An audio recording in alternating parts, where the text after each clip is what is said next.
Finally friend, আমি এখন ready হয়ে গেছি। একটু ঘুরতে যাব বিকেলবেলা। এখন ঘড়িতে সময় হয়েছে 4:30, আর আমার মিটিং রুম আমায় ডাকছে। তো আমি এইটা পরে নিয়েছি, দেখতেই পাচ্ছ কত সুন্দর লাগছে। ইয়েলো কালারের ঢাকাই। এখন শুধু ঢাকাই ঢাকাই আর ঢাকাই, ঢাকাইয়ের কোনো বিকল্প নেই। তো এখন কোনো কাজ আর নেই, কাজ কাম সব হয়ে গেছে। তো আমি ভাবলাম চলো একটু ঘুরেই আসি। অ্যান্ড একদম ঘরোয়া লুক, আছে একটু লিপস্টিক লাগিয়েছি। আজ আবার রামনবমী, ভেবেছিলাম কোথাও একটু ঘুরতে যাব, কিন্তু ঘুরতে যাওয়া আর হলো না। কারণ এখানে কোথায় রাম পুজো হয় সেটাই আমি জানি না, বাস আর কি।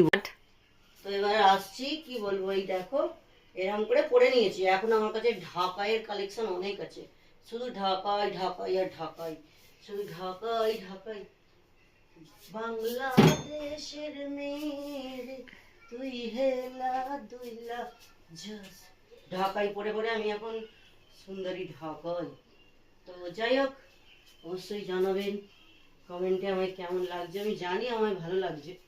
এখন একটু রোগা হওয়ার পর শাড়ি পরলে একটু বেশি বেটার সুন্দর লাগে। সো কি বলবো, আর আর কিছু বলার আছে? অ্যান্ড একটু post কর। এটা বন্ধ করে বল। তো এবার এই যে এইসব পড়ি না, তো ঝামেলা, হ্যাঁ ট্যাপা। আর শুধু আমি কেন, এইগুলো এখানে এসে পড়েছি। আমার বরকেও যখন ভিডিও কলে দেখাই না, সেও রেগে যায়, বলছে কি এরকম জঙ্গলিদের মতো তুই সেজে আছিস, কেমন বুড়িদের মতো লাগছে। আমি কি করবো, এখানে সবাই বলছে, বলছে সবার সঙ্গে তোর কি সম্পর্ক, তুই তোর মতো থাক, তোর মতো থাক, তুই যেমন থাকিস। আমি তো কিছু বলছি না, কালকেই বলছিলাম, অনেক খুলে দিয়েছিলাম রাত্রিবেলা, আবার এখন সো পড়তে হলো শাড়ির সঙ্গে।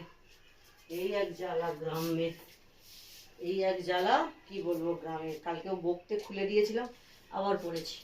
এলেই শুধু এইসব গলাতে হবে। কাজ কাম করে করে আর পাচ্ছি না, একা একা।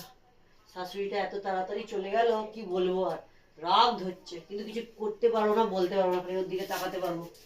উফ, শাশুড়ি মাটা এত তাড়াতাড়ি যে চলে যাবে আমরা কেউ কল্পনাই করতে পারি না। ঠিক আছে, তাহলে আজকের মতো এখানের মতো আমার এটা শেষ করলাম। টাটা বাই বাই, সবাই ভালো থাকবেন, একটু ঘুরে আসছি। বাই।